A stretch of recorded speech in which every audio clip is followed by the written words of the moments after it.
ጂፋሬ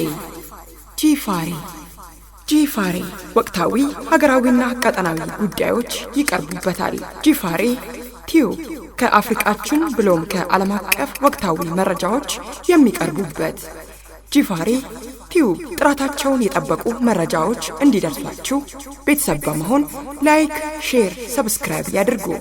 ሰላም ውድ ቤተሰቦቻችን እንደምን ቆይታችኋል? ከጂፋሬ ቲዩብ ለሰዓቱ ከሀገር ቤት ከአፍሪካና ከዓለም አቀፍ ያጠናቀርናቸውን ዜናዎቻችንን አስደምጣችኋለሁ። አብራችሁን ቆዩ። ሳልሳይ ወያኔ ትግራይ በትግራይ የሽግግር መንግስት እንዲመሰረት ጠየቀ። በትግራይ ክልል ህወሓት የክልሉን ምክር ቤት ዳግም ለማቋቋም የሚያደርገውን ጥረት በመቃወም ሳልሳይ ወያኔ ትግራይ ፓርቲ አካታች የሽግግር መንግስት እንዲመሰረት ጠይቋል። ፓርቲው ህወሓት ጠመንጃን ለፖለቲካ መሳሪያነት ከመጠቀም እንዲቆጠብም አሳስቧል። በዶክተር ደብረጽዮን የሚመራው ህወሓት በበኩሉ የምክር ቤቱ መቋቋም የክልሉን ሉዓላዊነት ለማስከበር አስፈላጊ መሆኑን ገልጿል። ይሁን እንጂ በሌተናል ጄኔራል ታደሰ ወረደ የሚመራው ጊዜያዊ አስተዳደር እርምጃው ክልሉን ወደ አደገኛ አቅጣጫ እንደሚወስደው አስጠንቅቋል። ጄኔራል ታደሰ ከኃላፊነታቸው እንደማይለቁና የፕሪቶሪያው ስምምነት ብቸኛው የሰላም መንገድ መሆኑንም አረጋግጠዋል። በዋግምራ ዞን የሚገኙ ተፈናቃዮች በሰብአዊ ድጋፍ እጥረት መቸገራቸውን ገለጹ።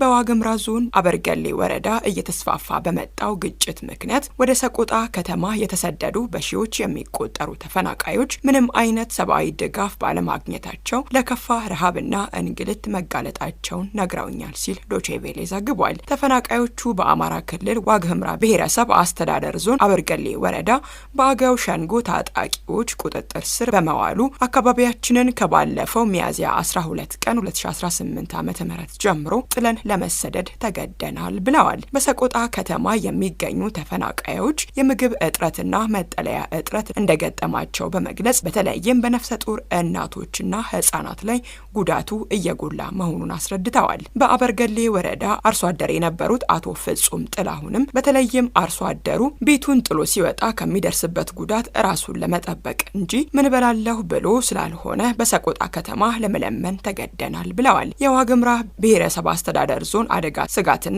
ስራ አመራር ተጠሪ ጽህፈት ቤት ኃላፊ አቶ ምህረት መላኩ በበኩላቸው አሁን ላይ ችግሩ በጸጥታ ስጋት ሳቢያ አይሎ በሚታይበት ከአበርገሌ ወረዳ ለመጡ 1182 ሰዎች ድጋፍ እንደተደረገ በመግለጽ ከቁጥራቸው አንጻር ግን በቂ አይደለም ብለዋል። የኢትዮጵያ አየር መንገድ 26 አዳዲስ አውሮፕላኖችን ከኤርባስ ለመግዛት እየተደራደረ መሆኑን ተገለጸ። የኢትዮጵያ አየር መንገድ 26 አዳዲስ አውሮፕላኖችን ከኤርባስ ኩባንያ ለመግዛት ቅድመ ድርድር ላይ መሆኑን ብሉምበርግ የዜና ወኪል ዘግቧል። አየር መንገዱ ለመግዛት ካቀዳቸው አውሮፕላኖች መካከል 6ቱ ግዙፍና ረጅም ርቀት የሚበሩ ሲሆኑ ቀሪዎቹ 20 ደግሞ ከመካከለኛና አነስተኛ ርቀት የሚበሩ ሞዴሎች መሆናቸውም ታውቋል። በመካከለኛው ምስራቅ ያለው ጦርነት ተጓዦች የአፍሪካ የአየር ማዕከላትን እንደ አማራጭ እንዲጠቀሙ በማድረጉ ለአየር መንገዱ አዳዲስ የገበያ እድል እንደሚፈጥርለት በዘገባው ተመላክቷል። በአሁኑ ወቅት 150 አውሮፕላኖች ያሉት የኢትዮጵያ አየር መንገድ ይህ ስምምነት ከተሳካ በአየር መንገዱ ውስጥ ያለውን የኤርባስ አውሮፕላኖች ድርሻን ከፍ እንደሚያደርገውም ተገልጿል። ፈረንሳይ በአፍሪካ የ27 ቢሊዮን ዶላር ኢንቨስትመንት እንደምታከናውን ተገለጸ። በናይሮቢ ኬንያ እየተካሄደ በሚገኘው የአፍሪካ ፎርዋርድ ጉባኤ ላይ የፈረንሳዩ ፕሬዝዳንት ኢማኑኤል ማክሮን ፈረንሳይ በአፍሪካ የ27 ቢሊዮን ዶላር ግምት ያለው ኢንቨስትመንት እንደምታከናውን ይፋ አድርገዋል። ከዚህ የገንዘብ መጠን ውስጥ 14 ቢሊዮን ዩሮ ከፈረንሳይ ኩባንያዎች በግልና በመንግስት አጋርነት የሚመደብ ሲሆን ቀሪው 9 ቢሊዮን ዩሮ ደግሞ ከአፍሪካ ኩባንያዎች የሚገኝ ይሆናልም ተብሏል። ኢንቨስትመንቱ በዋነኛነት በኃይል ሽግግር፣ በግብርናና በሰው ሰራሽ አስተውሎት ዘርፎች ላይ የሚያተኩር ሲሆን በአፍሪካና በፈረንሳይ እስከ 250 ሺህ የሚደርሱ አዳዲስ የስራ እድሎችን ይፈጥራል ተብሎ ይጠበቃል። ፕሬዝዳንት ማክሮን በጉባኤው ላይ ባደረጉት ንግግር ፈረንሳይ ከአፍሪካ ጋር ያላት ግንኙነት የእኩልነት አጋርነት መሆኑን ገልጸው አፍሪካውያን የንግድ መሪዎችም ወደ ፈረንሳይ መጥተው ኢንቨስት እንዲያደርጉ ጥሪ አቅርበዋል። በጉባኤው ላይ የአፍሪካ ታዋቂ ባለሀብቶች ከ30 በላይ የአፍሪካ ሀገራት መሪዎችና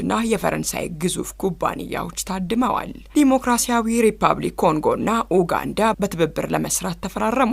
የኮንጎ ፕሬዝዳንት ጽህፈት ቤት እንዳስታወቀው ፕሬዝዳንት ዩዌሪ ሙሴቬኒና የኮንጎ አቻቸው ፌሊክስ ሺሴኬዲ በካምፓላ ተገናኝተው ባደረጉት ውይይት በትብብር ለመስራት የሚያስችላቸውን ስምምነት ተፈራርመዋል። የተፈረሙት ስምምነቶች የተለያዩ ዘርፎችን ያካትታሉም ተብሏል። ከእነዚህ መካከል የንግድ፣ የውጭ ንግድ ምርቶችና ነጻ የንግድ ቀጠናዎች፣ ቱሪዝም፣ ቴሌኮምና ኢንተርኔት፣ የመንግስት አስተዳደርና ሌሎችም ተጠቅሰዋል። በተጨማሪም ሁለቱ ወገኖች በሃይድሮካርቦን ነዳጅና ጋዝ፣ በኢነርጂና ድንበር ተሻጋሪ የኤሌክትሪክ አቅርቦት ፕሮጀክቶች ዙሪያ መወያየታቸውም ተገልጿል። የተፈረሙት የመግባቢያ ሰነዶች በፍጥነት ወደ ትግበራ እንደሚገቡም ተረጋግጧል። ፕሬዝዳንት ሙሴቬኒ ጉብኝቱ የሁለቱን ሀገራት የጋራ እጣ ፈንታ ይበልጥ የሚያጠናክር ነው ብለዋል ሲል የዘገበው ስፑትኒክ አፍሪካ ነው። የትራምፕ ጎልደን ዶም የሚሳኤል መከላከያ ሁሉንም ጥቃቶች መመከት እንደማይችል ተገለጸ።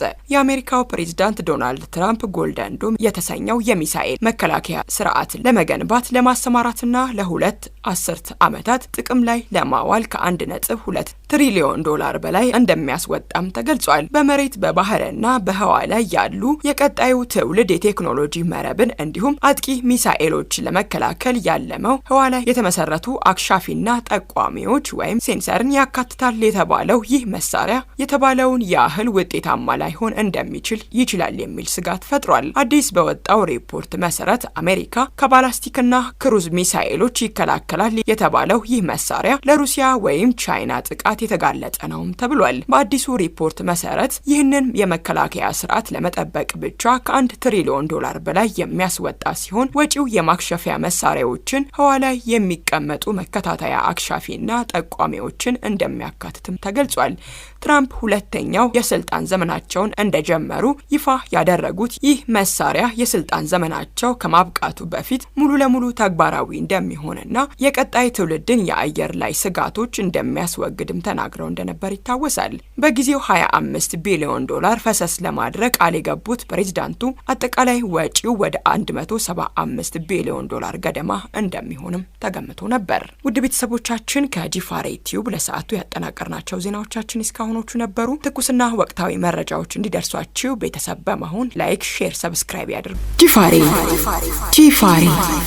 ጂፋሬ ወቅታዊ ሀገራዊና ቀጠናዊ ጉዳዮች ይቀርቡበታል።